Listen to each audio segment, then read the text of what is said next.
My name is James Cooper. My pronouns are he, him, they, and I am from Midwest City, Oklahoma.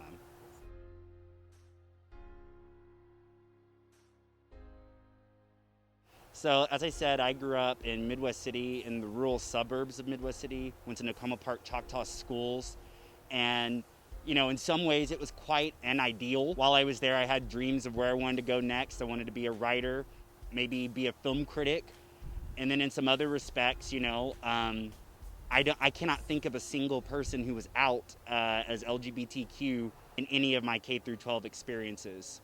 Whether that's changed, I would like to hope so, and God willing, it has.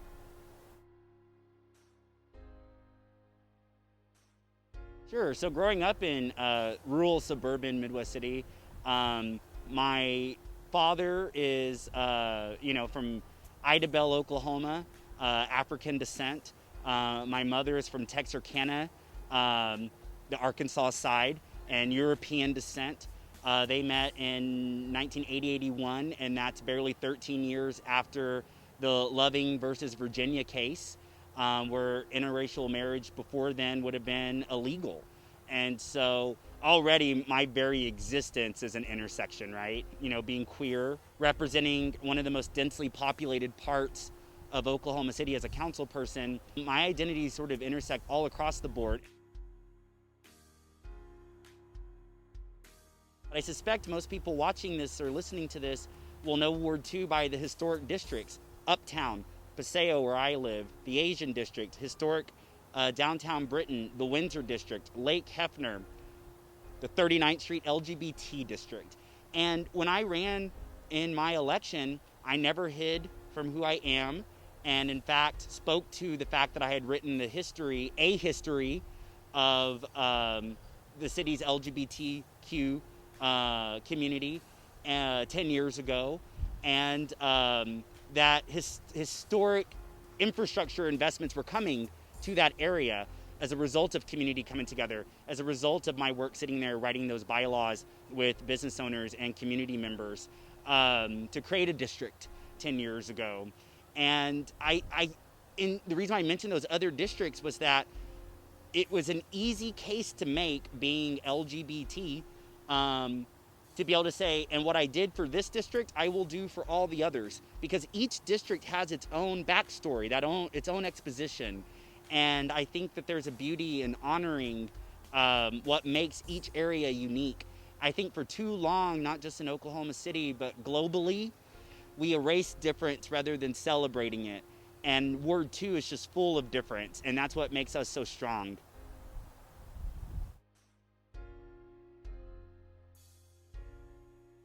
That no matter a parent or guardian's interpretation of their sacred text, we are treating every human with dignity, right? And that we truly do believe the words in our founding documents, whether it's the Declaration or the Constitution. As we all know, we've not always lived up to those words. But we need to make sure that we are honoring the individual, and that the individual has that right to life, liberty, and the pursuit of happiness. Now, how they get there, it's not our job to tell them. And so I think our LGBT kiddos, they need to know that they are not alone, they are loved, and that there's nothing wrong with them. And there never has been anything wrong with them, not since the story began for humans 200,000 years ago on the African continent.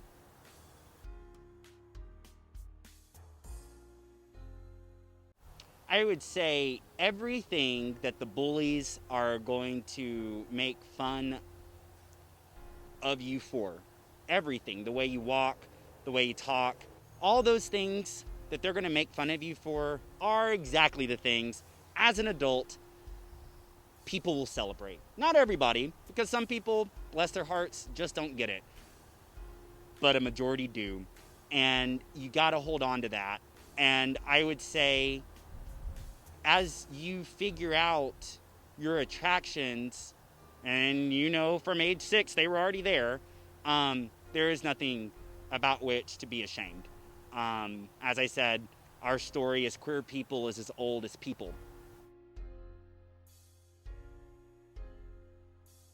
Knowing, for instance, that right now in Chechnya,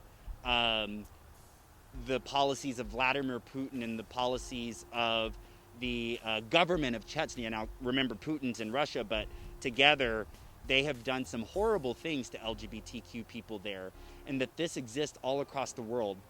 But to know that in Ward 2 in Oklahoma City, the voters said, yeah, that guy, the teacher, who wants the bike lanes and the walkable neighborhoods and the better environments for our kids, and yeah, sure, he's queer, that's cool, put him in office, that's great.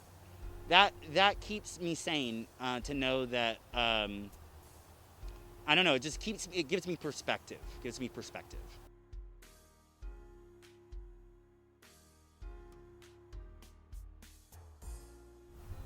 I think I just had faith in my coworkers at UCO at the time, and at the other schools where I was teaching. I think I just had faith in them, and I had faith in a majority of readers too. I remember a friend that Wednesday that publication occurred. I remember a friend who worked for state government. He and I went out for drinks later that night to celebrate the publication, and he said that everyone around him was reading it, and the silence was deafening because that history had not really been told. And so there was such a curiosity, and a willingness to educate oneself. It was almost sacred in some ways, to use that word again, because I think people understood that talking about the spilling of blood during that era of police brutality on 39th Street, and the willingness of the bar owners at Angles and their patrons, and my former predecessor who took on their case, that work and making the argument that people, again, should be treated with dignity.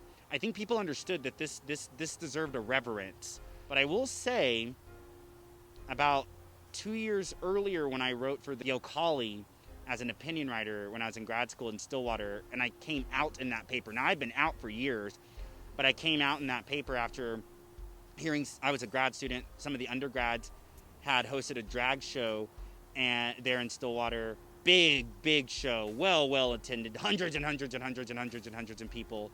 And while they were in line at McDonald's waiting for the drive-through, the truck behind them's revving its engine, threatening them, yelling every slur you can imagine.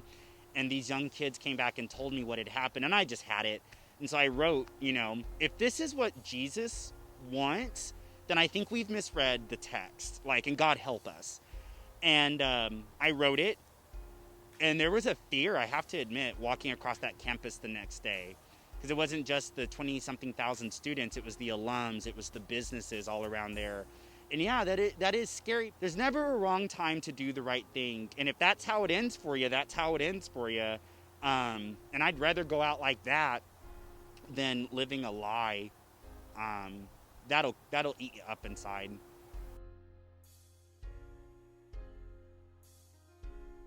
What needs to happen next is that we honor the fact that the very first Pride happened right there at 39th and Penn. And when those people marched from Classen over the hill, there was the KKK waiting for them. And that's to your intersectionality question earlier. We must acknowledge that white supremacy has a list.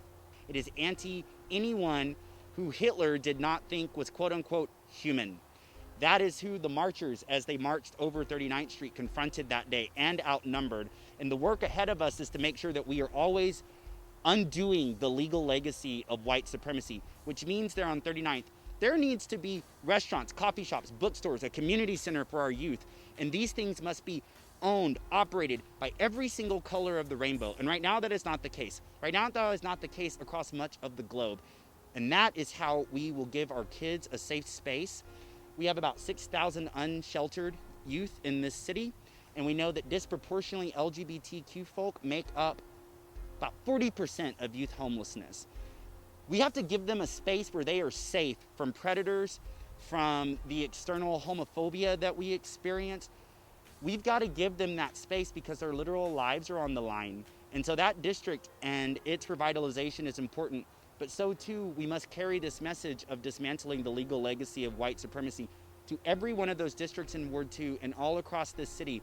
To not do that is to put our lives of our children on the line. That is what we must do. And we must tell our stories, all of our stories from each of those communities.